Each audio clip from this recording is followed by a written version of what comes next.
नमस्कार दोस्तों। हमने पिछले वीडियो के अंदर रणथंभौर दुर्ग, जैसलमेर दुर्ग और गागरोन दुर्ग के बारे में पढ़ा था। दुर्गों की श्रृंखला में बात कर रहे थे। तो आज हम इस दुर्ग की श्रृंखला को आगे बढ़ाते हुए आमेर दुर्ग की बात करना चाहेंगे दोस्तों। आगे के दुर्गों की बात करेंगे तो आगे के दुर्गों में सबसे पहले हम बात करेंगे आमेर का दुर्ग। कौन सा दुर्ग? आमेर का दुर्ग। सबसे पहले वो ही रहेगा दोस्तों अपना आमेर का दुर्ग है कहाँ पर, और इस आमेर के दुर्गों के इसके बाद में हम देखेंगे उपनाम। इस आमेर के दुर्ग को और किन किन नामों से जाना जाता है। एक देखेंगे कि इसका निर्माण किसने करवाया, निर्माण के बारे में जानकारी देखेंगे। और आगे की कुछ पॉइंटों के बाद में बात करेंगे। तो सबसे पहले देखते हैं कि ये दुर्ग है कहाँ पर, आमेर का किला। तो दोस्तों ये आमेर का दुर्ग है, ये काली खुआ की पहाड़ी पर है दोस्तों। कौन सी पहाड़ी पर है? ये पहाड़ी याद रखना दोस्तों कि कौन सा दुर्ग कौन सी पहाड़ी पर है। काली खुआ की पहाड़ी पर है दोस्तों। कौन सी पहाड़ी? काली खुआ की पहाड़ी। काली खुआ की पहाड़ी। और ये काली खुआ की पहाड़ी जयपुर के अंदर है दोस्तों। कहाँ पर है? जयपुर के अंदर। और काली खुआ की पहाड़ी पर होने के कारण ये कौन सा दुर्ग हो जाएगा दोस्तों? गिरि दुर्ग की श्रेणी में देखेंगे। इसके बाद यदि हम इसके उपनामों की बात करते हैं दोस्तों, तो काली खुआ पहाड़ी पर होने के कारण इसे कहा जाता है खुआगढ़। कौन सा गढ़? खुआगढ़। इसके बाद में इसे कोकिलगढ़ भी कहते हैं।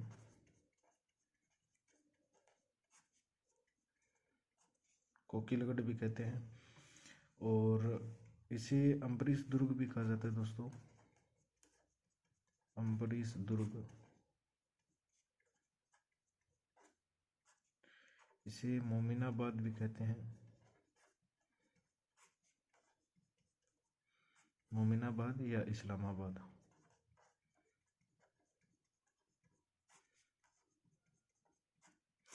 दोस्तों इसका मोमिनाबाद है, वो मोमिनाबाद नाम रखा था बहादुर शाह ने। किसने रखा था? बहादुर शाह ने इसका मोमिनाबाद रखा था। इस बहादुर शाह को हम जिसे मुअज्जम कहते हैं दोस्तों, मुअज्जम। ये मुअज्जम दोस्तों यहाँ पर जब शासक कर रहा था कौन? सवाई जय सिंह। सवाई जय सिंह। जब सवाई जय सिंह यहाँ का राजा था, तो ये जो बहादुर शाह है, ये बहादुर शाह दोस्तों यहाँ पर आक्रमण करता है सन 1707 के अंदर। 1707 के अंदर आक्रमण करता है ये बहादुर शाह। और ये आक्रमण करके ये बहादुर शाह, ये मुअज्जम है, ये सवाई जय सिंह को तो एक गद्दी से हटा देता है और गद्दी पर किसे बिठा देता है? सवाई जय सिंह का भाई था दोस्तों, विजय सिंह। विजय सिंह। इस विजय सिंह को गद्दी पर बैठा देता है आमेर की कौन? बहादुर शाह। और इसका नाम क्या कर देता है? मोमिनाबाद। कब? सन 1707 के अंदर। उपनामों के बाद में यदि हम देखते हैं कि आमेर दुर्ग का निर्माण किसने करवाया था, तो इसका निर्माता दोस्तों कोकिल देव को माना जाता है। किसको? कोकिल देव को इसका निर्माता माना जाता है। इसलिए हमने क्या कहा था? इसे कोकिलगढ़ कहा था। और यदि पूछ लेता है आधुनिक निर्माता, कौन सा निर्माता?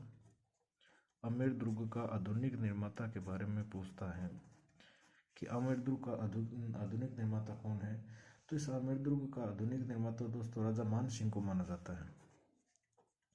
राजा मान सिंह। इस मान सिंह को आमेर का क्या माना जाता है? आधुनिक निर्माता माना जाता है। लेकिन यहाँ पर यदि पूछ लेता है कि सर्वाधिक निर्माण किसने करवाया इस आमेर का, तो सबसे ज़्यादा निर्माण करवाने वाला शासक था दोस्तों, वो था मिर्जा राजा जय सिंह। सर्वाधिक निर्माण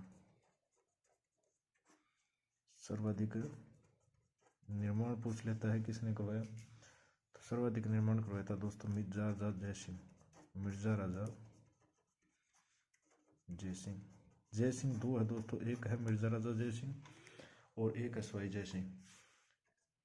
एम और एस, मिर्जा राजा जय सिंह और सवाई जय सिंह, ऐसे भी याद रख सकते हो। मिर्जा राजा जय सिंह फर्स्ट है और सवाई जय सिंह कौन सा है, सेकंड, ऐसे भी याद रख सकते हो। एम पहले आता है, एस बाद में आता है। इसके बाद में यदि निर्माण के बाद में यदि बात करते हैं तो दोस्तों हमने पीछे भी बात की थी कि हिंदू और मुस्लिम शैली में बना हुआ पहला दुर्ग कौन सा है, आमेर का दुर्ग है। हिंदू मुस्लिम शैली में निर्मित दुर्ग, हिंदू मुस्लिम शैली में निर्मित दुर्ग कौन सा है, आमेर का है। क्योंकि आमेर वालों ने मुगलों के अधीनता राजपूताना में सबसे पहले स्वीकार की थी अधीनता, इसलिए हिंदू और मुस्लिम शैली में निर्मित दुर्ग कौन सा हो जाएगा, पहला आमेर का किला हो जाएगा दोस्तों। उपनाम और निर्माण और ये देखने के बाद में यदि इसमें हम आमेर दुर्ग के अंदर आगे की बात करना चाहें तो इसके अंदर दोस्तों जैसे हमने सभी पीछे सभी दुर्गों में देखा था दर्शनीय स्थल देखे थे, तो इसके अंदर भी अपने दर्शनीय स्थल देख लेते हैं। दर्शनीय स्थलों के बारे में यदि हम बात करते हैं तो इसके अंदर कौन कौन से दर्शनीय स्थल हैं, तो दोस्तों सबसे पहले हम कोई भी दुर्ग हो, पीछे भी देखा था हमने, जैसलमेर के अंदर भी देखा था, जैसे और दुर्ग देखा था, रणथंभौर के अंदर भी देखा था, गागरोन दुर्ग के अंदर भी देखा था। इसी प्रकार आमेर दुर्ग का जो मुख्य दरवाजा है, मुख्य दरवाजा, ये दो चीज़ आप याद रखना दोस्तों, एक तो कोई भी दुर्ग हो उसका मुख्य दरवाजा अपने को याद रखना है, और एक वो कौन सी पहाड़ी पर बना हुआ है, यदि वो गिरी दुर्ग है तो वो कौन सी पहाड़ी पर बना हुआ है, ये इंपॉर्टेंट चीज़ है दोस्तों। तो आमेर दुर्ग है, इस आमेर दुर्ग का मुख्य दरवाजा क्या कहलाता है, तो इसका मुख्य दरवाजा दोस्तों गणेश पोल कहलाता है। कौन सा पोल है, गणेश पोल। इस गणेश पोल का दोस्तों यदि हमें पूछ लेता है कि निर्माण कौन करवाता है, तो आमेर दुर्ग के मुख्य दरवाजा गणेश पोल, इस गणेश पोल का निर्माण दोस्तों सवाई जय सिंह द्वारा बनवाया गया था। सवाई जय सिंह, ये वो ही जय सिंह है दोस्तों, बहादुर शाह ने जिसे क्या किया था, गद्दी से हटाया था, विजय सिंह को गद्दी पर बैठाया था, ये वो ही सवाई जय सिंह है। सवाई जय सिंह ने इसके मुख्य दरवाजे का निर्माण करवाया गणेश पोल का। और इस गणेश पोल के बारे में दोस्तों फर्ग्यूसन ने कहा था कि विश्व का सर्वश्रेष्ठ दरवाजा ये है। फर्ग्यूसन क्या कहता है, फर्ग्यूसन ने इसे क्या कहा था, विश्व का सर्वश्रेष्ठ दरवाजा। विश्व का सर्वश्रेष्ठ दरवाजा किसे बताया था, फर्ग्यूसन ने। तो आमेर दुर्ग का जो मुख्य दरवाजा है गणेश पोल, इसको फर्ग्यूसन विश्व का सर्वश्रेष्ठ दरवाजा मानता है। इसके बाद यदि मुख्य दरवाजे से हम आगे चलते हैं तो हमें देखने को मिलेगा दोस्तों जलेब चौक। कौन सा चौक, जलेब चौक देखने को मिलेगा। जलेब चौक के बाद में यदि आगे चलते हैं तो इसके अंदर हमें मिलेगा शीला माता का मंदिर मिलेगा। कौन सी माता का मंदिर, शीला माता का मंदिर। शीला माता का मंदिर अपने को देखने को मिलता है। ये जो शीला माता है दोस्तों, ये कछवा जो राजवंश था उसकी आराध्य देवी थी दोस्तों। कछवा राजवंश की आराध्य देवी।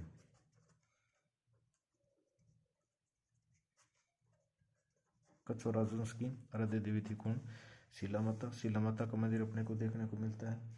ये जो शीला माता है दोस्तों, इस शीला माता में, ये जो शीला माता मंदिर है राजा मान सिंह ने जब जसोर पड़ता है दोस्तों पूर्वी बंगाल, जसोर के जो राजा थे केदार, उसको पराजित करके शीला माता की मूर्ति लाए थे और यहाँ पर स्थापित की। तो दोस्तों किसने, जो राजा मान सिंह था, ये राजा मान सिंह था, अकबर के दरबार में रहता था।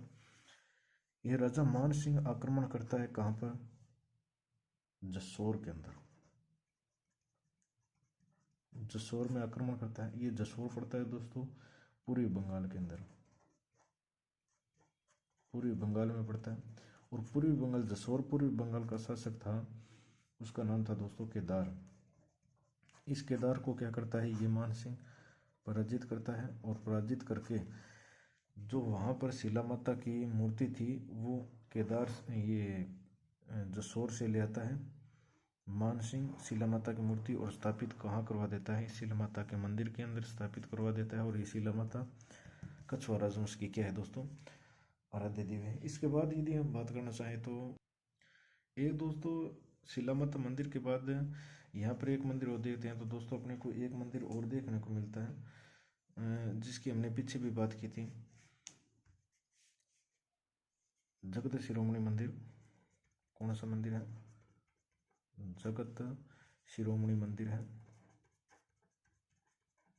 जगत शिरोमणि मंदिर है ये दोस्तों। जगत शिरोमणि मंदिर है। इस जगत शिरोमणि मंदिर का निर्माण करवाती है दोस्तों जो मान सिंह की रानी थी ना कनकावती, वो अपने पुत्र जगत सिंह फर्स्ट की स्मृति में निर्माण करवाती है। किसकी स्मृति में, मान सिंह की पत्नी थी रानी कनकावती, रानी कनकावती थी। इस रानी कनकावती ने मान सिंह का पुत्र था जगत सिंह फर्स्ट। इस जगत सिंह फर्स्ट की याद में जगत शिरोमणि मंदिर का निर्माण करवाया था दोस्तों। उसकी मूर्ति तो हमने देखी थी कहाँ से लाई गई थी, पीछे चित्तौड़गढ़ से लाई गई थी। ये मान सिंह आक्रमण करता है वहाँ पर और मूर्ति ले आता है। जो मीरा मंदिर के अंदर जो मूर्ति थी वो इसी जगत शिरोमणि मंदिर के अंदर लाकर प्रतिस्थापित की गई थी दोस्तों। इसके बाद यदि हम एक और मंदिर की बात करना चाहें तो यहाँ पर दोस्तों अंबिकेश्वर महादेव मंदिर है। कौन सा मंदिर है, अंबिकेश्वर महादेव मंदिर है, महादेव मंदिर। यदि हमें पूछता है कि अंबिकेश्वर महादेव मंदिर कहाँ पर है, तो अंबिकेश्वर महादेव मंदिर दोस्तों अमीर दुर्ग के अंदर है। ये जो अंबिकेश्वर जी है दोस्तों, ये अंबिकेश्वर महादेव है, ये कछवा राजवंश के आराध्य देवता है दोस्तों। कछवा है राजवंश के क्या है, आराध्य देवता। कछवा राजवंश है, कछवा राजवंश के आराध्य देवता है, आराध्य देवता है। आराध्य देवी देखी थी हमने, शिला माता है। और आराध्य देवता कौन से हैं, अंबिकेश्वर जी, अंबिकेश्वर महादेव है, वो यहाँ के आराध्य देवता है। आराध्य देवता और आराध्य देवी दोनों के मंदिर हैं दोस्तों यहाँ पर। इसके बाद में यदि हम इसके अंदर महल देखें तो यहाँ पर एक महल है दोस्तों, कदमी महल है। कौन सा महल है, कदमी महल देखते हैं यहाँ पर। ये जो कदमी महल है दोस्तों, ये आमेर के महलों में सबसे प्राचीनतम महल है दोस्तों। आमेर के महलों में, आमेर के जो महल हैं उनमें सबसे प्राचीनतम महल है दोस्तों, सबसे प्राचीनतम महल।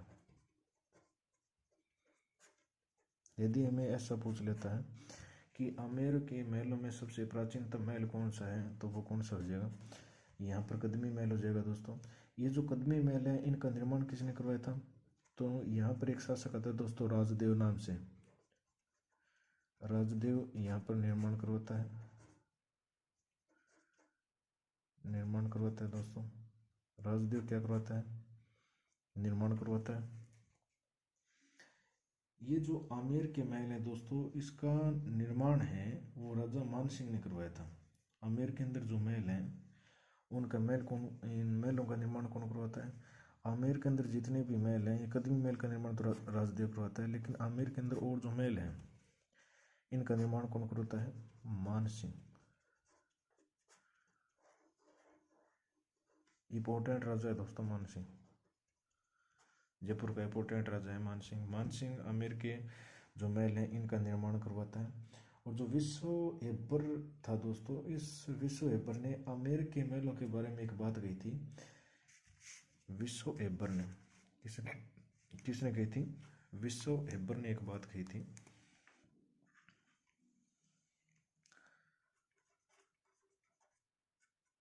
विश्व हेबर था,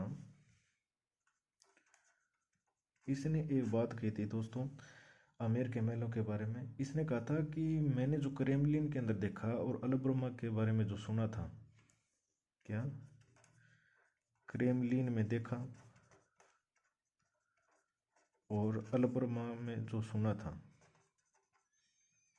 अलबर्मा में जो क्या सुना था, ये कहता है विश्व हेबर आमेर के महलों के बारे में कि मैंने जो क्रेमलिन के अंदर देखा था और अलबर्मा के अंदर जो सुना था उससे भी अधिक सुंदर है कहाँ के महल, आमेर के महल। ये कथन याद रखना दोस्तों। विश्व हेबर कहता है कि मैंने जो क्रेमलिन के अंदर देखा था और जो अलबर्मा के बारे में जो सुना था उससे भी अधिक सुंदर है कहाँ के महल, अपने आमेर के महल।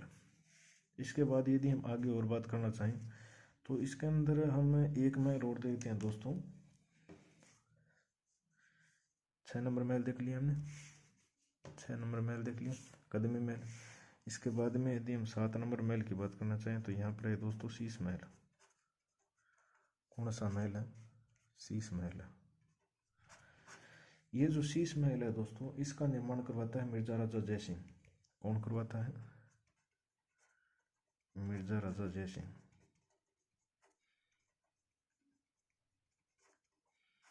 मिर्जा राजा और सवाई जयसिंह इनमें कंफ्यूज नहीं होना है दोस्तों, फर्स्ट भी कह सकते हैं।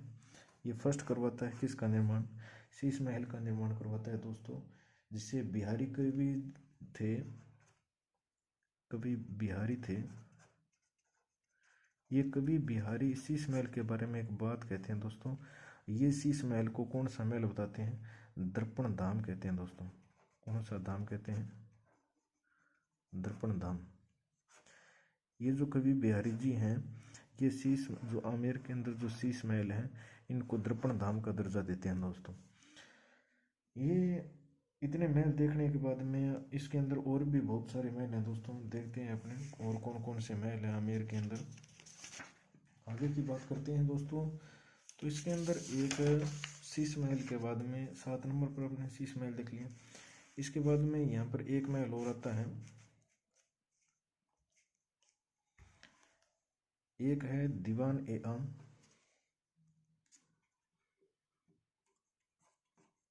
दीवान ए आम और एक है दोस्तों दीवान ए खास।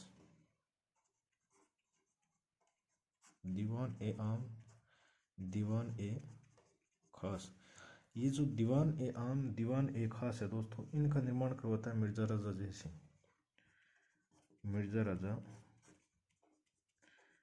राजा जयसिंह ने आमेर दुर्ग के अंदर जो दीवान ए आम है, दीवान ए खास है, इनका निर्माण करवाता है कौन, मिर्जा राजा जयसिंह।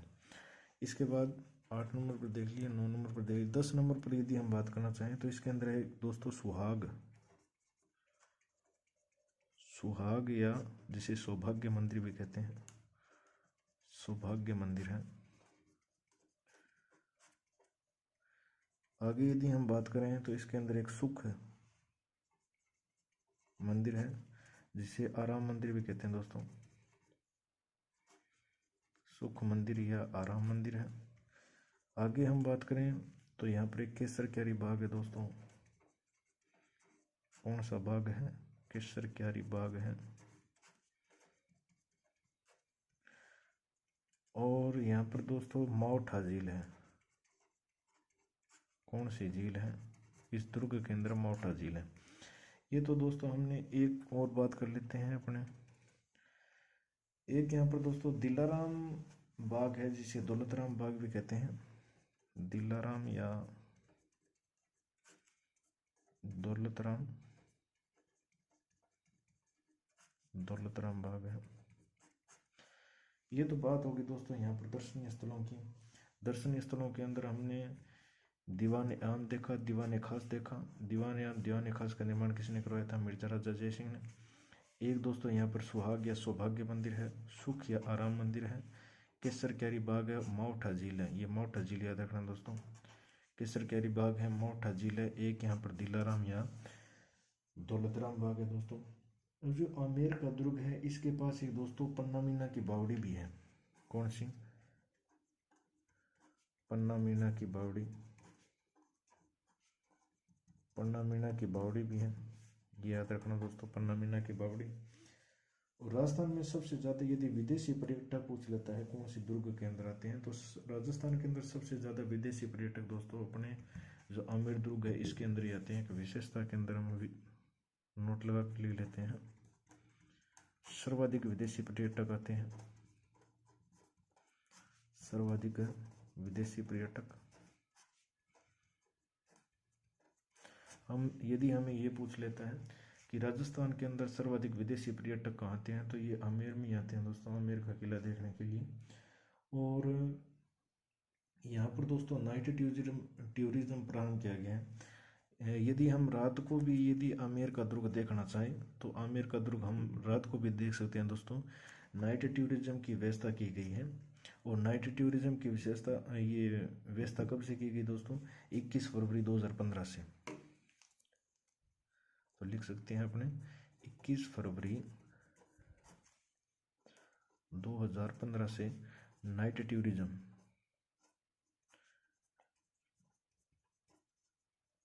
टूरिज्म की क्या की गई है, यहाँ पर नाइट टूरिज्म प्रारंभ किया गया है। यह नाइट टूरिज्म की व्यवस्था की गई है कब से? 21 फरवरी 2015 से दोस्तों। इस प्रकार हमने ये पढ़ लिया, ये बात की दोस्तों अपने आमेर दुर्ग की। आमेर दुर्ग की एक बार फिर से यदि हम बात करना चाहें तो ये अपना आमेर दुर्ग है। ये कौन सी पहाड़ी पर देखा आपने? आमेर दुर्ग काली खोया पहाड़ी पर है दोस्तों, जयपुर के अंदर। और इसके उपनाम है दोस्तों खोयागढ़, क्योंकि काली खोया की पहाड़ी पर है। इसका नाम एक और है कोकिलगढ़, क्योंकि इसका निर्माण सबसे पहले किसने करवाया था? कोकिल देव ने। इसे अम्बरीश दुर्ग भी कहते हैं, मोमिनाबाद इस्लामाबाद भी कहते हैं। मोमिनाबाद बहादुर शाह ने इसका मोमिनाबाद नाम दिया था दोस्तों। बहादुर शाह को मोजम भी कहते हैं। ये दोस्तों बहादुर शाह है, ये 1707 के अंदर जो सवाई जय सिंह था, इस सवाई जय सिंह को गद्दी से हटा देता है और इसके स्थान पर किसको बिठा देता है? विजय सिंह को बिठा देता है और इसका नाम क्या कर देता है? मोमिनाबाद कर देता है। और यदि हमें आमेर दुर्ग का आधुनिक निर्माता पूछ लेता है तो मान सिंह है दोस्तों। और यदि पूछ लेता है कि सबसे ज़्यादा निर्माण किसने करवाया है, तो जो पहले आएगा वही निर्माण करवाएगा, तो जय सिंह फर्स्ट ने करवाया इसका सबसे ज़्यादा निर्माण। और दोस्तों ये पूछ लेता है, हमने पीछे भी बात की थी कि इसकी ये विशेषता है कि हिंदू और मुस्लिम शैली के अंदर निर्मित राजस्थान के अंदर जो पहला दुर्ग पूछ लेता है कौन सा था, तो ये अपने आमेर का ही दुर्ग था दोस्तों। इसके बाद यदि हम यहाँ पर दर्शनीय स्थलों की बात करते हैं तो इसके मुख्य दरवाजा देखते हैं, गणेश पोल है दोस्तों। इस गणेश पोल का निर्माण कौन करवाता है? सवाई जय सिंह करवाता है। ये दोस्तों जय सिंह फर्स्ट था, ये जय सिंह फर्स्ट जिसे मिर्जा राजा जय सिंह कहते हैं, ये मिर्जा राजा जय सिंह तो इसका सबसे ज़्यादा निर्माण करवा देता है। किसका? आमेर का। पहले आएगा तो बड़े का निर्माण करवाया, बड़े का मतलब पूरे दुर्ग का ही निर्माण करवा दिया, कौन? मिर्जा राजा जय सिंह। और सेकंड आएगा तो कुछ ना कुछ तो करेगा, सेकंड आएगा तो छोटे का निर्माण करवाएगा। छोटे का मतलब अब यदि दुर्ग का निर्माण ही हो गया है तो इसके मुख्य दरवाजे का निर्माण भी करना पड़ेगा। मुख्य दरवाजे का निर्माण कौन करेगा? सवाई जय सिंह है। मुख्य दरवाजा है गणेश पोल। इस गणेश पोल के बारे में फर्ग्यूसन एक बात कही थी दोस्तों, इसे विश्व का सर्वश्रेष्ठ दरवाजा बताया था। किसने? फर्ग्यूसन ने। इसके बाद हम देखते हैं तो इसके अंदर एक दोस्तों जलेब चौक है, शीला माता का मंदिर है। ये शीला माता है जो दोस्तों कछुआ राजवंश की आराध्य देवी है। और जो राजा मान सिंह था, ये वो मान सिंह दोस्तों अकबर के पास रहता था। अकबर इसे अपने बेटे के समान मानता था दोस्तों। जब हल्दी घाटी के युद्ध हो रहा था तब अपने बेटे के समान माना था इसको। ये जो मिर्जा राजा ये मान सिंह था, राजा मान सिंह। ये राजा मान सिंह दोस्तों जसोर अभियान पर गया हुआ था। और जसोर के अंदर एक राजा था केदार नाम से। इस राजा को पराजित करके यहाँ पर जो शीला माता की मूर्ति लगी हुई थी, इस मूर्ति को उठा लेता है और आमेर के अंदर इस मंदिर में स्थापित कर देता है। इसके बाद हमने जगत शिरोमणि मंदिर की बात की। जगत शिरोमणि मंदिर का निर्माण किसने करवाया था? मान सिंह की पत्नी थी दोस्तों कनकावती। इस कनकावती का एक पुत्र था जगत सिंह फर्स्ट। इस जगत सिंह फर्स्ट की स्मृति में इस कनकावती ने जगत शिरोमणि मंदिर का निर्माण करवाया था। कल देखा था हमने जो चित्तौड़गढ़ से ये मान सिंह था, ये मान सिंह जो मीरा माता का मंदिर था उससे भगवान कृष्ण की मूर्ति को उठा लेते हैं और यहाँ पर जगत श्रोमणी मंदिर के अंदर प्रतिस्थापित करवा देते हैं। इसके बाद यहाँ पर दोस्तों एक अंबिकेश्वर महादेव है, अंबिकेश्वर महादेव जी हैं, इनका मंदिर है। ये जो अंबिकेश्वर महादेव है दोस्तों, ये जो कछुआ राजवंश है उनके आराध्य देवता है। इसके बाद में हमने कदमी महलों की बात की, और ये कदमी महल है दोस्तों, इनकी विशेषता है कि ये आमेर के सबसे प्राचीन महल हैं। और ये जो कदमी महल है इनका निर्माण करवाता है दोस्तों राजदेव। और यदि सबसे ज़्यादा निर्माण पूछ लेता है आमेर के अंदर, आमेर के सीधा ही पूछ लेता है दोस्तों कि आमेर के महलों का निर्माण किसने करवाया था, मानसिंह ने करवाया था। इसके बाद में हमने यहाँ पर एक शीश महल देखा, और इस शीश महल का निर्माण किसने करवाया था, जयसिंह फर्स्ट ने, जिसने इसका इस दुर्ग का निर्माण करवाया आमेर का। और सबसे ज़्यादा निर्माण वही किसका निर्माण करवाएगा, शीश महलों का निर्माण करवाएगा। और अपने एक कवि बिहारी जी आते हैं दोस्तों, ये कवि बिहारी जी जो शीश महल हैं उनको दर्पण धाम की संज्ञा देते हैं। इस प्रकार हमने यहाँ पर बात की। और आगे के दर्शनीय स्थलों में हमने देखा था यहाँ पर कि यहाँ पर एक दीवान आम है, दीवान खास है, जिसका निर्माण कौन करवाता है, मिर्जा राजा जयसिंह करवाता है, या जयसिंह फर्स्ट करवाता है, जिसने शीश महल का भी निर्माण करवाया। यहाँ पर एक सुहाग महल या सौभाग्य मंदिर है, सुख या आराम मंदिर है, केसर क्यारी है, मावठा झील भी है। ये मावठा झील इंपॉर्टेंट है, याद रखना दोस्तों, आमेर के अंदर है। दिल्लाराम या दौलत राम बाग भी है यहाँ पर। इसके पास में दोस्तों एक पन्ना मीना की बावड़ी है, आमेर दुर्ग के अंदर नहीं है। ये जो पन्ना मीना की बावड़ी है ये आमेर के अंदर नहीं है, आमेर के बाहर, आमेर के पास में स्थित है पन्ना मीना की बावड़ी। तो ये कई बार पूछ लेता है दोस्तों कि पन्ना मीना की बावड़ी का संबंध कौन से दुर्ग से है, तो पन्ना मीना की बावड़ी का संबंध कौन से दुर्ग से हो जाएगा, आमेर से। और यदि ये पूछ लेता है कि सबसे ज़्यादा विदेशी पर्यटक कौन से किले में घूमने के लिए आते हैं, तो वो अपना आमेर दुर्ग है। और यहाँ पर दोस्तों नाइट टूरिज्म की विशेषता भी, नाइट टूरिज्म की भी व्यवस्था की गई है। कब से, 21 फरवरी 2015 से। और एक को इसके बारे में हो रहता है दोस्तों कि ये जो आमेर है, ये आमेर दोस्तों हाथियों की सवारी के लिए प्रसिद्ध है। किसके लिए है, हाथियों की सवारी के लिए प्रसिद्ध है दोस्तों, हाथियों की सवारी के लिए,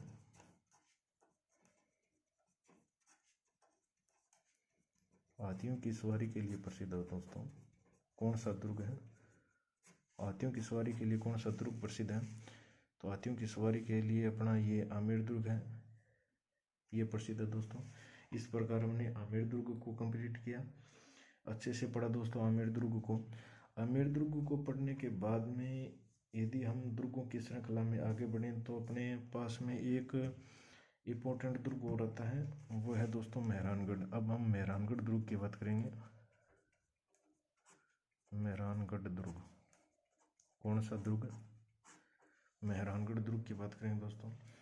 ये मेहरानगढ़ दुर्ग है वो, ये अपने इसको डिवाइड कर लेते हैं। ये है कहाँ पर, इसका निर्माण किसने करवाया, कहाँ निर्माण, और इसके उपनाम भी देखेंगे दोस्तों इसके मेहरानगढ़ के।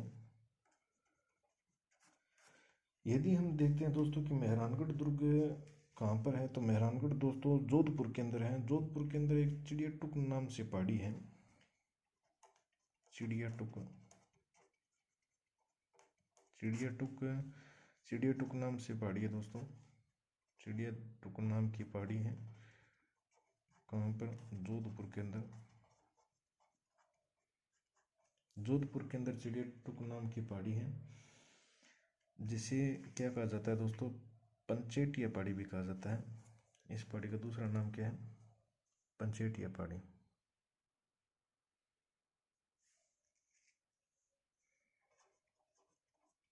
पंचेटिया पहाड़ी, पंचेटिया पहाड़ी भी नाम मिलता है दोस्तों। और इस ये चिड़ियाटुक की पहाड़ी पर है, तो किस, ये श्रेणी कौन सी हो जाएगी इसकी, गिरी श्रेणी हो जाएगी दोस्तों। ये पहाड़ियाँ याद रखना। चिड़िया टूक की पहाड़ी पर है, कहाँ पर, जोधपुर के अंदर। और इसका यदि हम निर्माण के बारे में बात करते हैं दोस्तों, तो इसका निर्माण करवाया था राव राजा जोधा था।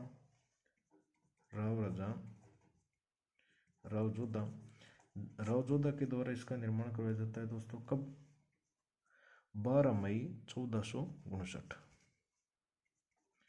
12 मई 1459 के अंदर।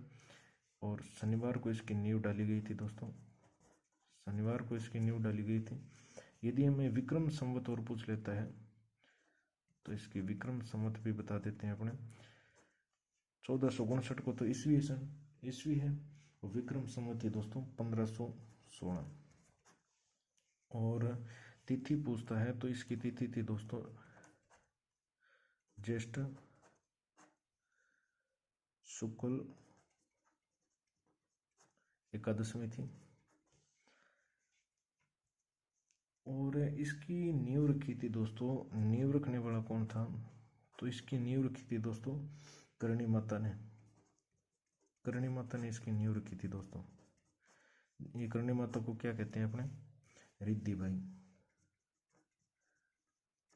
बाई। इसके निर्माण के पीछे एक कहानी है दोस्तों। मैं कहानी वो आपको जब हिस्ट्री का पोर्शन करवाऊंगा, मैं कोशिश तो कर रहा हूँ दोस्तों हिस्ट्री के पोर्शन करवाने की, तो मैं आपको कहानी बताऊंगा। मैं यहाँ पर आपको कहानी ना बताकर ज़्यादा से ज़्यादा कंटेंट देने की कोशिश करूँगा, तो कि अपने एग्जाम के अंदर हेल्प हो सके दोस्तों। नींव किसने रखी थी? करणी माता। करणी माता के बचपन का क्या नाम था? रिद्धि बाई।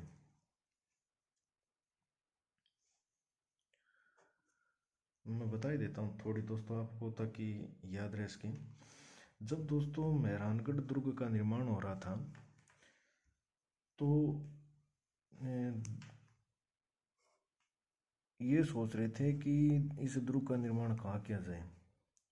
तो मोस्टली दोस्तों दुर्गों का निर्माण उस स्थान पर किया जाता था जहाँ पर दुश्मन आक्रमण न कर सके।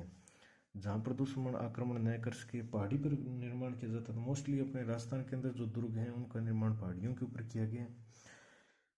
तो जो ये चिड़िया टूक था दोस्तों, ये चिड़िया टूक पहाड़ी थी या पंचेटिया पहाड़ी थी।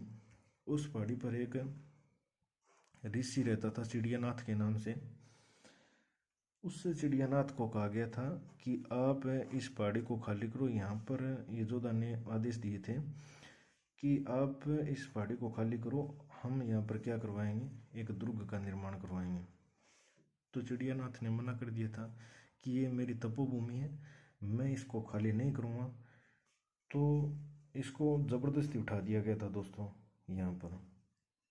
किसको? चिड़ियानाथ जी को ज़बरदस्ती उठा दिया गया। चिड़ियानाथ तपस्या करता था इसलिए पहाड़ी का नाम ही चिड़िया टूक पड़ गया दोस्तों। तो जब इस चिड़ियानाथ को ज़बरदस्ती यहाँ से उठाया गया, तो इस चिड़ियानाथ ने श्राप दे दिया था दोस्तों कि मेहरानगढ़ दुर्ग के बाद में, आज के बाद में यहाँ पर वर्षा नहीं होगी और अकाल पड़ेगा। और जिस उद्देश्य से इस दुर्ग का निर्माण करवाया जा रहा है वो उस उद्देश्य की पूर्ति कभी नहीं होगी।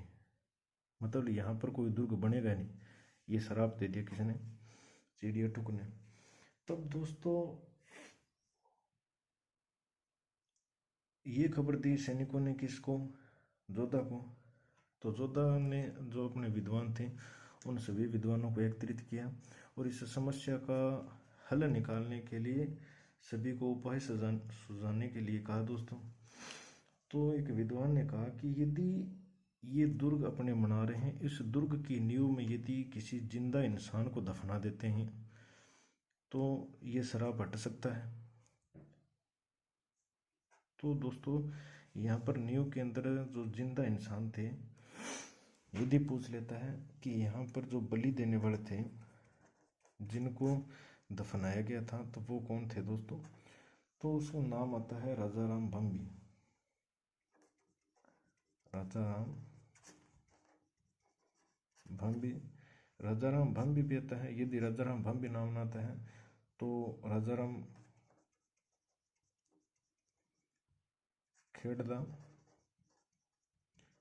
खेड़ला या मेघवाल नाम आता है दोस्तों।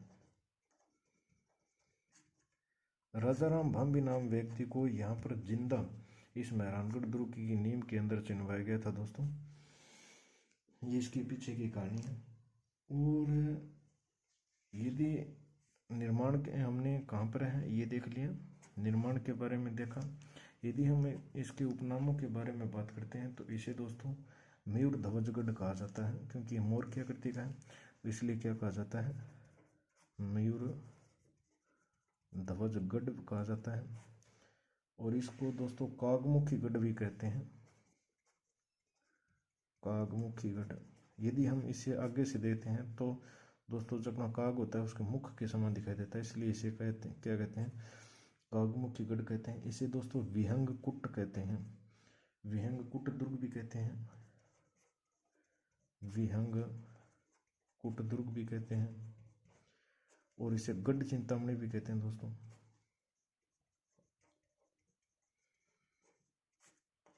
गढ़ चिंतामणि क्यों कहते हैं, जब इसकी कुंडली निकाली गई थी दोस्तों, तो इस कुंडली के अंदर जो ये अपना मेहरानगढ़ दुर्ग है इसका नाम आया था कौन सा, गढ़ चिंतामणि। किसके अनुसार ये गढ़ चिंतामणि नाम, कुंडली के अनुसार, कुंडली के अनुसार, कुंडली के अनुसार इसका क्या नाम आया था, गढ़ चिंतामणि। कुंडली के अनुसार इसका क्या नाम आया था, गढ़ चिंतामणि नाम आया था। और इसके बाद यदि हम बात करते हैं तो इसे दोस्तों मारवाड़ का सिरमौर भी कहते हैं। क्या कहते हैं, मारवाड़ का सिरमौर, मारवाड़ का सिरमौर भी कहते हैं अपने दोस्तों। और इसे सूर्यगढ़ या मेहरगढ़ भी कहा जाता है, सूर्यगढ़ या मिहिरगढ़। ये तो दोस्तों इसके उपनामों के बारे में बात की, निर्माण के बारे में बात की। निर्माण देखा था कि 12 मई 1459 को शनिवार के दिन राव जोधा ने करवाया था। और इसकी नींव रखने वाली थी वो थी करणी माता या रिद्धि बाई थी। और यहाँ पर जो बलि देने वाला व्यक्ति था वो था राजाराम भांबी। और यदि हम उपनाम देखते हैं तो इसके मयूर ध्वजगढ़ है, काकमुखी है, विहंग कुट है, कुंडली के अनुसार गढ़ चिंतामणि है, मारवाड़ का सिरमौर, सूर्यगढ़ या मिहिरगढ़ नाम देखें। ये देखने के बाद यदि हम यहाँ पर दोस्तों मुख्य दरवाजे की बात करते हैं तो इसमें हम 3 दरवाजे पढ़ते हैं दोस्तों। एक है जयपुर, एक है दोस्तों लोहापोल और एक है फतेहपोल। मुख्य दरवाजों की बात करते हैं अपन।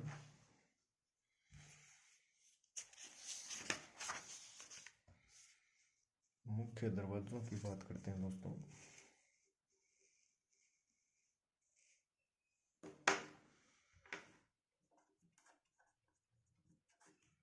मुख्य दरवाजे, ये जो अपना मेहरानगढ़ है, इंपॉर्टेंट दुर्ग है दोस्तों। अपने मुख्य दरवाजे किसके देख रहे हैं, मेहरानगढ़ के। मेहरानगढ़ दुर्ग जो जोधपुर के अंदर है, इसके मुख्य दरवाजों की बात करें अपने तो इसके दोस्तों हम मुख्य रूप से 3 दरवाजों की बात करेंगे। कितने दरवाजों की बात करेंगे, 3 दरवाजों की बात करेंगे। इस प्रकार से 3 दरवाजे देखते हैं अपने। ये 3 दरवाजे कौन कौन से हैं। सबसे पहले दोस्तों यदि हम दरवाजे की बात करते हैं तो अपने पास आता है जयपोल। कौन सा पोल, जयपोल। इसके बाद यदि हम बात करें तो हमारे पास आता है लोहापोल, लोहापोल। इसके बाद यदि हम बात करें तो अपने पास एक आता है फतेहपोल।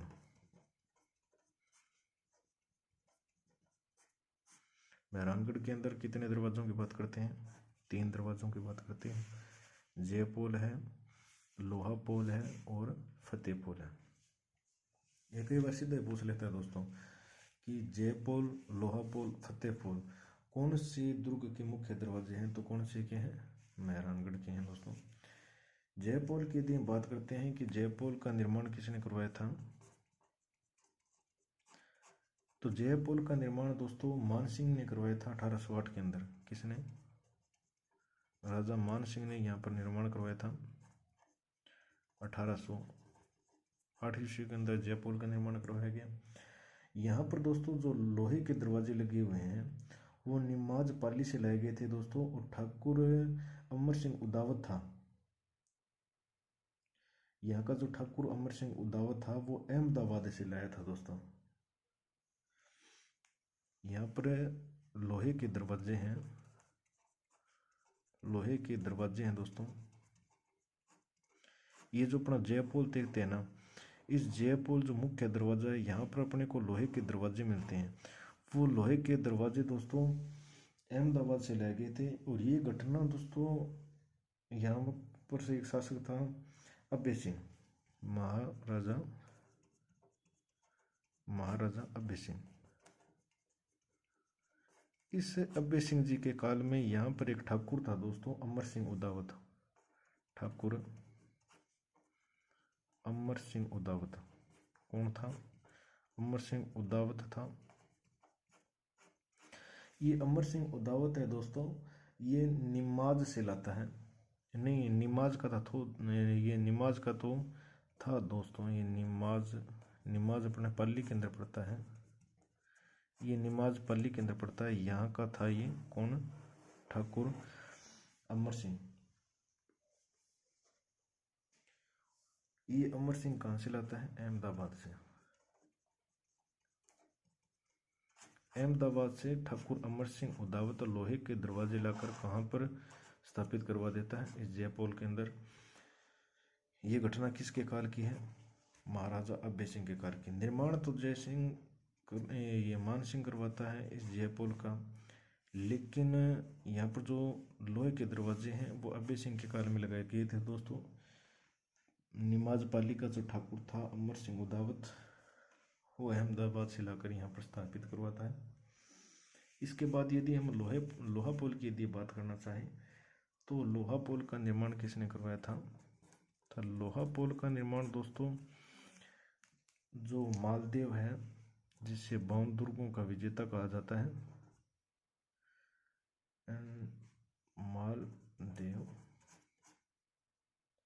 मालदेव जिसे क्या कहते हैं अपने बावन दुर्गों का विजेता कहते हैं, इसने लोहा पुल का निर्माण करवाया था।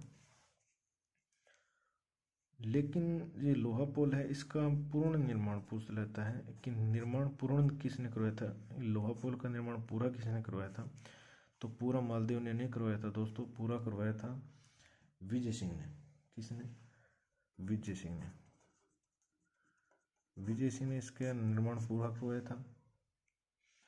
और दोस्तों ये लोहा पुल है, इसके पास में धन्ना विवाह की छतरी है दोस्तों। किसकी छतरी है?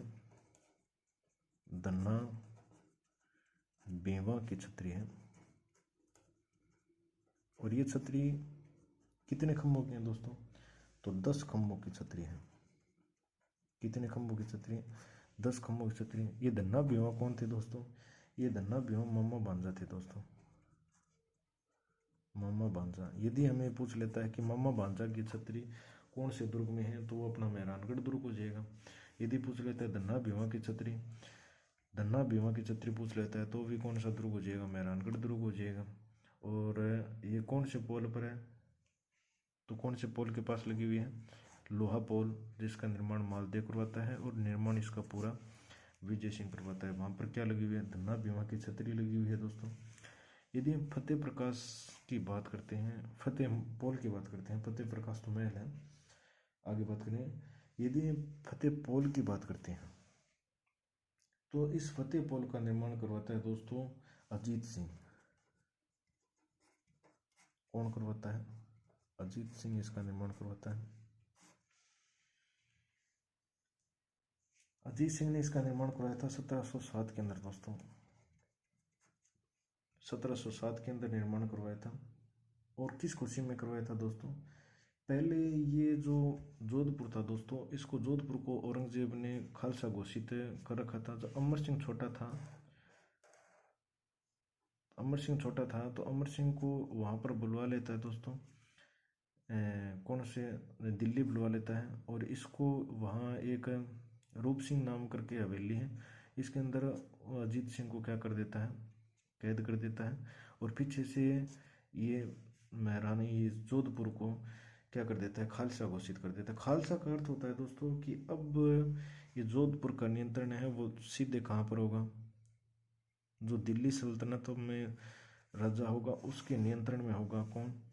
जो खालसा होगा उसका नियंत्रण सीधा कौन करेगा? दिल्ली सल्तनत के राजा करेंगे। ये औरंगजेब ने अपने पास ले लिया था सीधा शासन। ये अजीत सिंह को छुड़वा कर बाद में कौन लाते हैं दोस्तों? दुर्गादास राठौड़ जी लाते हैं। इसकी बात हम आगे करें। दुर्गादास राठौड़ बहुत बड़ा किरदार है दोस्तों इस जोधपुर के अंदर। अजीत सिंह किस खुशी में करवाता है? खालसा मुक्त होने पर। खालसा मुक्त होने पर। खालसा मुक्त होने पर एक बाद में देबारी समझौता होता है दोस्तों 1707-8 के अंदर। 1707-8 के अंदर देबारी समझौता होता है। इसके तहत जो अजीत सिंह है इसको यहाँ पर क्या किया जाता है? तो देबारी समझौता होता है। देबारी समझौता होता है 1707-8 के अंदर। इस देबारी समझौते के तहत इस अजीत सिंह को यहाँ का राजा बनाया जाता है, जोधपुर का या मारवाड़ का राजा बनाया जाता है। ये बात हम हिस्ट्री के अंदर करेंगे दोस्तों। ये हो गई इसके मुख्य दरवाज़ों की बात की हमने। और ये जो धन्ना विवाह थे दोस्तों, ये पाली के जागीरदार मुकुंद सिंह के सेनानायक होते थे। किसके? मुकुंद सिंह नाम से एक जागीरदार था। ये धन्ना विवाह किसके सेना थे? ये सेनानायक थे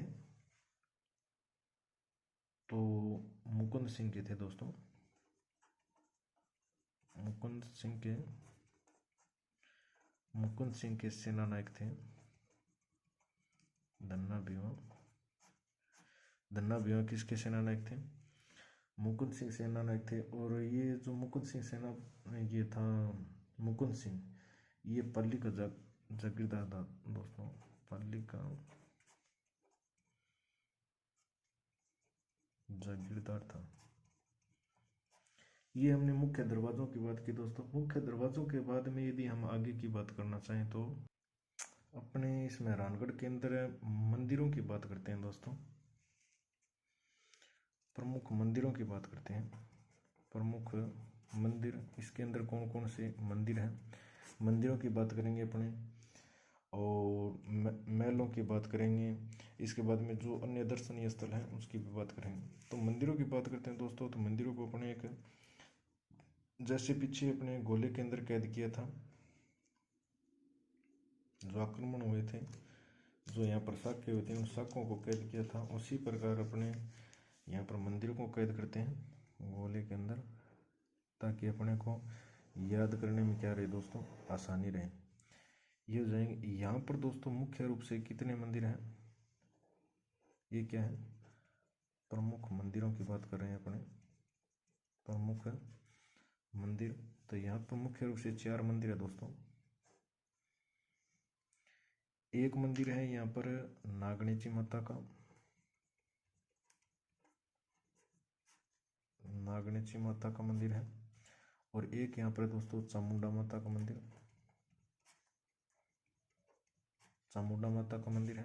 एक यहाँ पर दोस्तों मुरली मनोहर मंदिर है, मुरली मनोहर मंदिर है। और एक यहाँ पर दोस्तों आनंद धन मंदिर है। कौन सा धन है? आनंद है तो धन है, और आनंद और धन दोनों का है, मारवाड़ के अंदर है। आनंद धन मंदिर है। ये जो नागणेची माता है दोस्तों, ये नागणेची माता राठौड़ों की कुल देवी है। राठौड़ों की कुल देवी है। कौन सी माता? नागणेची माता कुल देवी है राठौड़ों की। और ये जो नागणेची माता है दोस्तों, इसके मंदिर का निर्माण करवाया था रावजोधा ने। रावजोधा ने इसका क्या करवाया था? मंदिर का निर्माण करवाया था। नागणेची माता के मंदिर का निर्माण किसके द्वारा करवाया गया था? रावजोधा के द्वारा यहाँ पर निर्माण करवाया गया था। और ये राठौड़ों की कुलदेवी पूछ लेता है, तो अपने कुलदेवी तो है दोस्तों नागणेची माता, लेकिन ये जो चामुंडा माता है ये कौन सी देवी है? आराध्य देवी है। यदि राठौड़ों की आराध्य देवी पूछ लेता है, ये आराधना किसकी करते थे? चामुंडा माता की आराधना करते थे। और यदि राठौड़ों की कुल देवी के बारे में बात करें तो ये कुल की देवी कौन है? नागणेची माता है। इसका भी निर्माण दोस्तों रावजोधा ने करवाया था। रावजोधा ने निर्माण करवाया था। चामुंडा माता के मंदिर अर्थात ये जो कुल देवी है और आराध्य देवी है, चामुंडा माता आराध्य देवी, और नागणेची कुलदेवी, इन दोनों के मंदिरों का निर्माण कौन करवाएगा? राव जोधा करवाएगा दोस्तों। यहाँ पर एक घटना जुड़ी हुई है दोस्तों, चामुंडा माता के मंदिर से संबंधित एक घटना जुड़ी हुई है। यहाँ पर दोस्तों 30 जनवरी 2008 को एक घटना घटित होती है। 30 जनवरी 2008 को एक घटना घटित होती है, जब यहाँ पर ये जो चामुंडा माता है, इसके मंदिर के अंदर जो श्रद्धालु आए हुए थे दोस्तों, बहुत बड़ी मात्रा में यहाँ पर श्रद्धालु आए थे।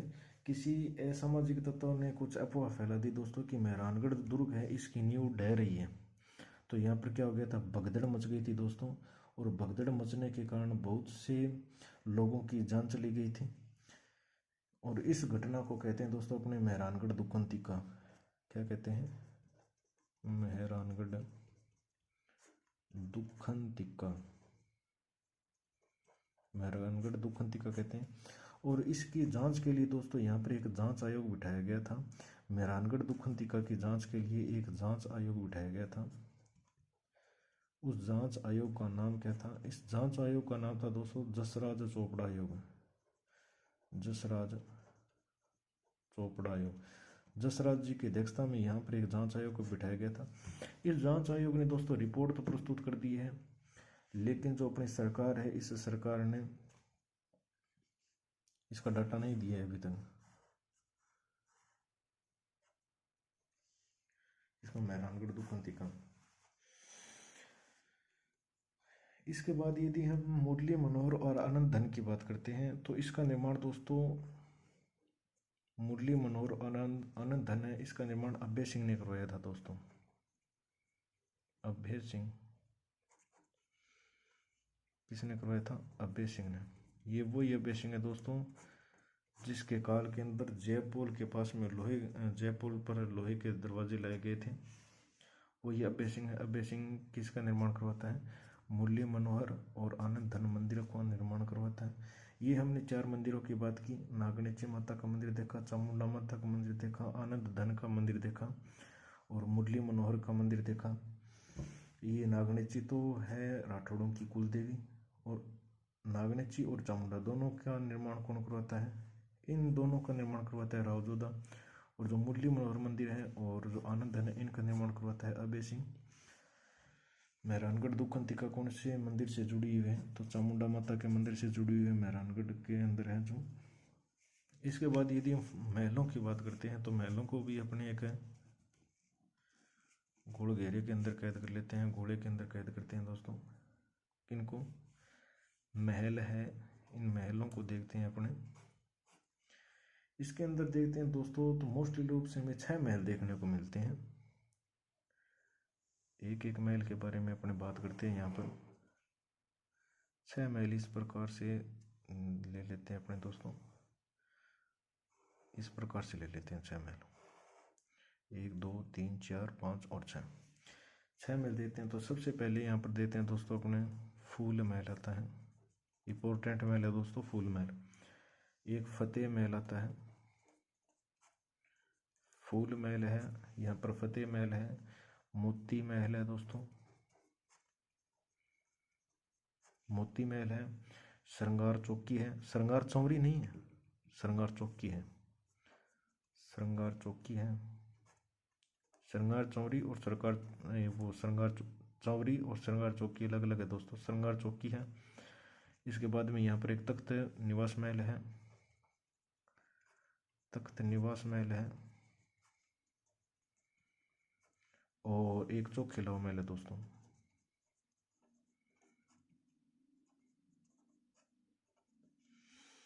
आप कुछ भी भूल सकते हो दोस्तों, लेकिन ये फूल महल है और चौखी लौ महल है, इनको नहीं भूलना है, किसी भी हाल में नहीं भूलना है चौखी लौ महलों को। क्यों? क्योंकि ये जो चौखी लौ महल है दोस्तों, ये भित्ति चित्रों के लिए प्रसिद्ध है। किसके लिए प्रसिद्ध है? भित्ति चित्रों के लिए प्रसिद्ध है, भित्ति चित्रों के लिए प्रसिद्ध है। और ये जो चौखी लौ महल है दोस्तों, इसका निर्माण करवाता है मालदेव। कौन करवाता है? मालदेव। जिसके पास माल होगा वो चौखे चौखे महलों का निर्माण करवाएगा दोस्तों। तो ऐसे भी याद रख सकते हैं कि चौखी लौ महलों का निर्माण किसने करवाया था? मालदेव ने निर्माण करवाया था, जो भित्ति चित्रों के लिए फेमस है। और ये जो फूल महल है इसका निर्माण दोस्तों अभय सिंह करवाता है। ये वो ही अभय सिंह है दोस्तों, हमने पीछे देखा था, जिसने 2 मंदिरों का निर्माण करवाया था, मुरली मनोहर मंदिर और आनंद धन मंदिर। और ये एक ये फूल महल का निर्माण करवाता है। और फतेह महल का निर्माण दोस्तों, फतेह सिंह मत कर देना, नाम से मत, नाम पे नहीं जाना दोस्तों, अपने भावना में नहीं बहना है। फतेह महल का निर्माण कौन करवाता है? अजीत सिंह करवाता है। अजीत सिंह फतेह के नाम पर 2 चीज़ों का निर्माण करवाता है दोस्तों अजीत सिंह। ये तो करवाता है फतेह महल का निर्माण, और एक करवाता है दोस्तों फतेह पोल का निर्माण। फतेह के नाम से 2 निर्माण करवाता है अजीत सिंह। ये तो फतेह महल है और एक फतेह पोल है। फतेह पोल का निर्माण तो 1707 के अंदर करवाता है दोस्तों, क्योंकि 1707-8 के अंदर देबारी समझौता हुआ था, तो खालसा मुक्त हो गया था। उसके बाद में यहाँ पर राजा बन गया था ये अजीत सिंह निर्माण करवाता है यहाँ पर फतेह महल का। इसके बाद यदि मोती महल की बात करते हैं अपने, तो मोती महल का निर्माण करवाया था दोस्तों सुर सिंह ने। इसके सुर कैसे है दोस्तों? मोती जैसे हैं। तो सुर सिंह ने किसका निर्माण करवाया? मोती महल का निर्माण करवाया। ये जो श्रृंगार चौकी है इसका निर्माण करवाता है दोस्तों तख्त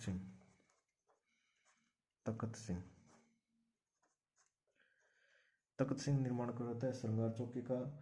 और ये जो श्रृंगार चौकी है दोस्तों, यहाँ पर जो राजा होते थे, उनने राजाओं का यहाँ पर राज्याभिषेक होता था। तो हम लिख सकते हैं राठौड़ों का राज्याभिषेक होता था। राठौड़ों का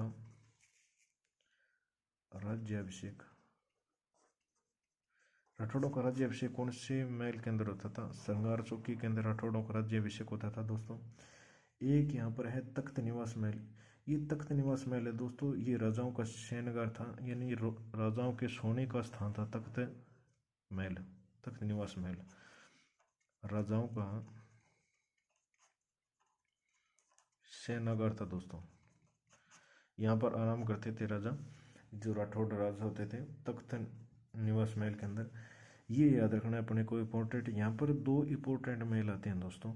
एक तो आता है चोखेलाव महल, जिसके पास धन क्या होगा? चोखा होगा, माल चोखा होगा, वही महल का निर्माण करवाएगा। तो मालदेव किसका निर्माण करवाता है? चोखेलाव का, जो भित्ति चित्रों के लिए प्रसिद्ध है। एक तो अपने को ये महल इम्पोर्टेंट है, ये याद रखना है। और ये जो श्रृंगार चौकी है, इस श्रृंगार चौकी है निर्माण तख्त सिंह करवाता है। और श्रृंगार चौकी के अंदर जो राठौड़ राजा थे, इन राठौड़ों का क्या होता था? राठौड़ों का राज्याभिषेक होता था।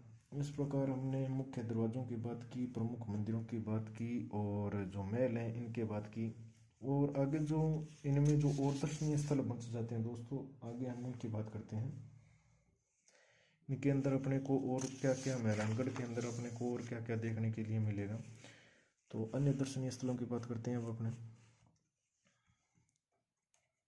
अन्य दर्शनीय स्थलों की बात करते हैं, और क्या क्या देखने को मिलेगा अपने। तो इसको भी एक गोले में कैद कर लेते हैं, ताकि अपने को आसानी रहे दोस्तों, क्योंकि सारा खेल किस पर चलता है? गोले पर चलता है दोस्तों। तो यहाँ पर देखते हैं, तो यहाँ पर दोस्तों अपने को 3 तालाब देखने को मिलेंगे। कितने तालाब? 3 तालाब। जैसे एक तालाब ये हो गया, एक तालाब ये हो गया। ये यहाँ पर कितने? 3 तालाब है दोस्तों। जल स्रोत हैं ये 3 जल स्रोत याद रखने। एक ये जल स्रोत इंपॉर्टेंट बनते हैं दोस्तों, क्वेश्चन ये पेपर के अंदर क्वेश्चन पूछ लेता है कि कौन सा जल स्रोत है, कौन से ध्रुव के अंदर है। तो यहाँ पर 3 जल स्रोत हैं, तो देखते हैं कौन कौन से हैं। एक है दोस्तों यहाँ पर पद्मसर तालाब। कौन सा? पद्मसर तालाब है, पद्मसर तालाब। और एक दोस्तों यहाँ पर है फुल्लेलाव तालाब। कौन सा तालाब? फुल्लेलाव तालाब है। और एक तालाब और है इसके अंदर, जिसे कहते हैं दोस्तों रानीसर या रानीहाड़ा तालाब कहते हैं। कौन सा है? रानीसर, या जिसे रानीहाड़ा तालाब भी कहते हैं। पेपर के अंदर पूछ लेता है कि पदमसर, फुल्लेलाव और रानी हाड़ा या रानीसर तालाब का संबंध कौन से दुर्ग से है, तो वो अपना कौन सा दुर्ग हो जाएगा, मेहरानगढ़। मेहरानगढ़ पढ़ रहे हैं दोस्तों अपने, मेहरानगढ़, मेहरानगढ़ के दर्शनीय स्थल पढ़ रहे हैं। और एक इसके अंदर मस्जिद है दोस्तों, एक इसके अंदर मस्जिद है, और वो मस्जिद किसकी है, वो शेरशाह सूरी ने इस मस्जिद का निर्माण कराया था दोस्तों, शेरशाह सूरी द्वारा, क्योंकि शेरशाह सूरी ने यहाँ पर क्या किया था, शासन किया था, आक्रमण किया था और इसको अपने अधीन किया था। तो शेरशाह सूरी के द्वारा निर्मित यहाँ पर क्या है, शेरशाह सूरी द्वारा निर्मित यहाँ पर क्या है, मस्जिद है। यहाँ पर शेरशाह सूरी ने मस्जिद का निर्माण करवाया था दोस्तों।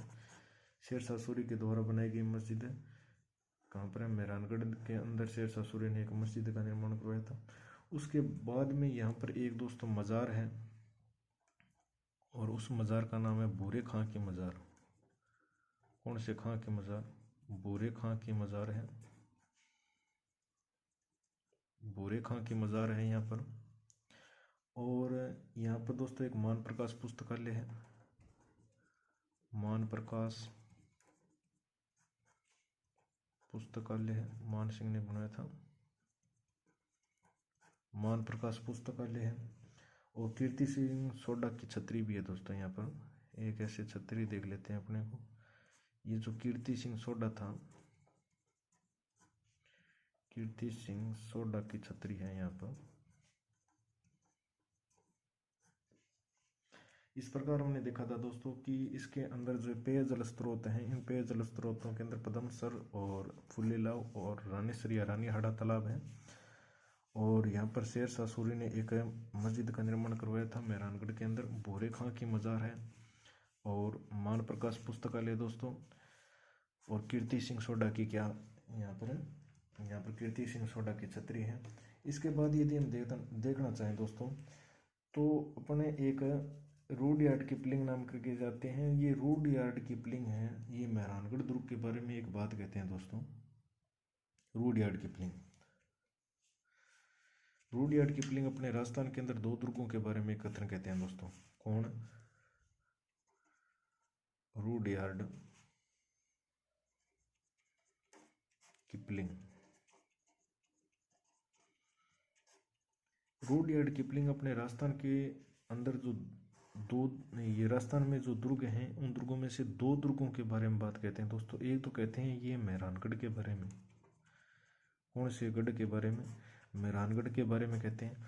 और एक अपने तारागढ़ के बारे में बात कहते हैं। तारागढ़ राजस्थान के अंदर 2 हैं दोस्तों। ये कौन से के बारे में बात करते हैं, बूंदीवाड़े की बात करते हैं, बूंदीवाड़े के बारे में बात करते हैं।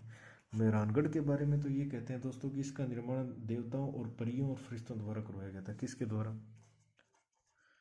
देवताओं। इसको कुछ समझ में नहीं आया, मेहरानगढ़ को देखने के बाद में इसको कुछ समझ में नहीं आया, तो ये कह देता है कि इसका निर्माण देवता परियों ने करवाया था, परियों या फरिश्तों द्वारा इसका निर्माण करवाया गया था। बूंदी के पीछे क्या लगते हैं दोस्तों, बूंदी के पीछे भूत लगते हैं। तो ये क्या कहेगा, ये बूंदी के अंदर जो तारागढ़ है, तारागढ़ राजस्थान के अंदर 2 है, एक तो है अजमेर और एक है बूंदी के अंदर। बूंदी के अंदर भूत लगते हैं, बूंदी के पीछे क्या लगते हैं, भूत लगते हैं, ऐसे भी याद रख सकते हैं अपने, भूत प्रेत होते हैं ना वो। तो ये कहता है रुडयार्ड किपलिंग के जो तारागढ़ का तारागढ़ है, बूंदीवाड़ा जो तारागढ़ है, इस तारागढ़ का निर्माण किसने करवाया था, बूंदीवाड़े तारागढ़ का निर्माण भूत प्रेतों ने करवाया था, भूत प्रेत। ये कहता है कि मेहरानगढ़ का तो निर्माण करवाया था देवताओं और परियों ने, लेकिन जो तारागढ़ बूंदी है उसका निर्माण करवाता है भूत प्रेत, भूत प्रेतों ने इसका निर्माण करवाया था। किपलिंग 2 दुर्गों के बारे में बात करता है, मेहरानगढ़ और बूंदी। इसके बाद में जैकलिन कैनेडी आती है दोस्तों। ये जैकलिन कैनेडी है, ये मेहरानगढ़ को 8वां अजूबा बता देती है दोस्तों। कौन बताती है, Jacqueline Kennedy, Jacqueline Kennedy.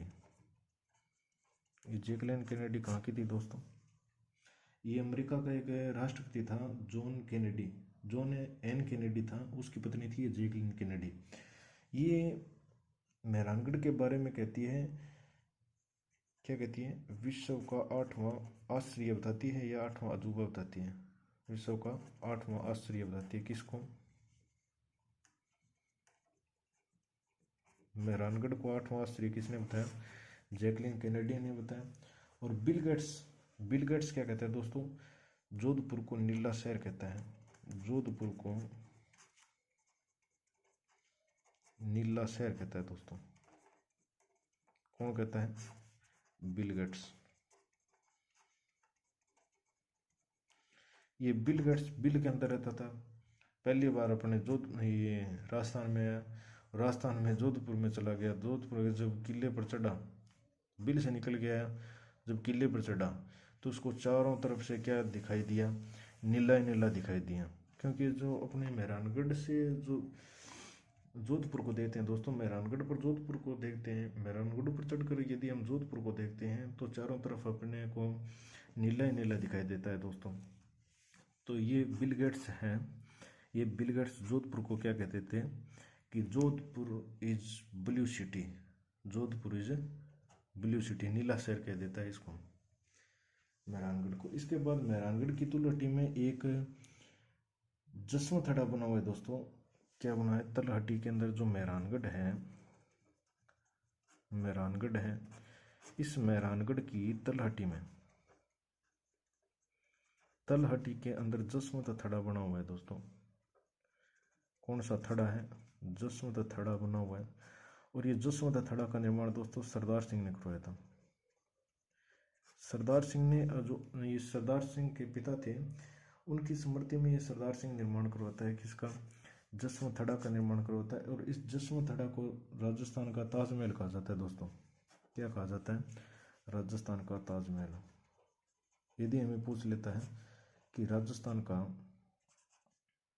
Taj Mahal किसे कहा जाता है, तो राजस्थान का ताजमहल किसे कहा जाता है? जसवंत थड़ा को कहा जाता है, जिसका निर्माण कौन करवाता है? सरदार सिंह करवाता है। और इसके बाद में हमने देखा था दोस्तों कि जो धन्ना भीमा की छतरी देखी थी अपने, धन्ना भीमा की छतरी देखी, मामा भांजा थे। मामा भांजा के बारे में 3 चीज़ें आती हैं दोस्तों, मैं आपको यहीं पर नोट करवा देता हूँ। जो मामा भांजा है, मामा भांजा, इस मामा भांजा की यदि छतरी पूछ लेता है तो छतरी तो अभी देखी थी अपने मेहरानगढ़ के अंदर है। और यदि इस मामा भांजा का मंदिर के बारे में बात करें दोस्तों, यदि पूछ लेता है कि मामा भांजा का मंदिर कहाँ पर है, तो मामा भांजा का मंदिर कहाँ हो जाएगा? फूल देवरा के अंदर है दोस्तों, फूल देवरा। और ये फूल देवरा अटरू के अंदर है, और अटरू 12 के अंदर है। और यदि पूछ लेता है मामा भांजा की कब्र की बात करता है कि मामा भांजा की कब्र कहाँ पर है, तो वो अपने भटनेर दुर्ग है दोस्तों। आगे बात करेंगे। भटनेर दुर्ग जो हनुमानगढ़ के अंदर है, उसके अंदर है मामा भांजा की कब्र। तो मामा भांजा की कब्र कौन से में है? मामा भांजा की कब्र है वो कौन सी में हो जाएगी? भटनेर के अंदर, हनुमानगढ़ में। मामा भांजा का मंदिर कहाँ पर है? फूल देवरा के अंदर, अटरू 12 में। और मामा भांजा की छतरी कहाँ पर है? तो मेहरानगढ़ दुर्ग है जो जोधपुर के अंदर, उसके अंदर है। इस प्रकार दोस्तों अपने आज बात की है। आज अपने कौन कौन से दुर्गों के बारे में बात की है? आमेर और मेहरानगढ़ के बारे में अपने आज बात की है। 2 दुर्गों के बारे में बात की है, आमेर और अपना जो मेहरानगढ़ था। इन 2 दुर्गों के बारे में अपने बात किया दोस्तों। इसी प्रकार जो इस अपने दुर्गों की जो श्रृंखला चल रही है, इस श्रृंखला के अंदर आगे के दुर्गों की बात हम अगली वीडियो के अंदर करेंगे दोस्तों। जिस प्रकार हमने आमेर दुर्ग है, मेहरानगढ़ दुर्ग है, और पीछे रणथंभौर पड़ा था, कुंभलगढ़ पड़ा था, चित्तौड़गढ़ पड़ा था, इसी प्रकार एक एक दुर्ग के अंदर जो एक एक चीज़ें हैं उसके बारे में जानने की अपनी कोशिश करेंगे दोस्तों। तो आज के लिए इतना ही। धन्यवाद दोस्तों।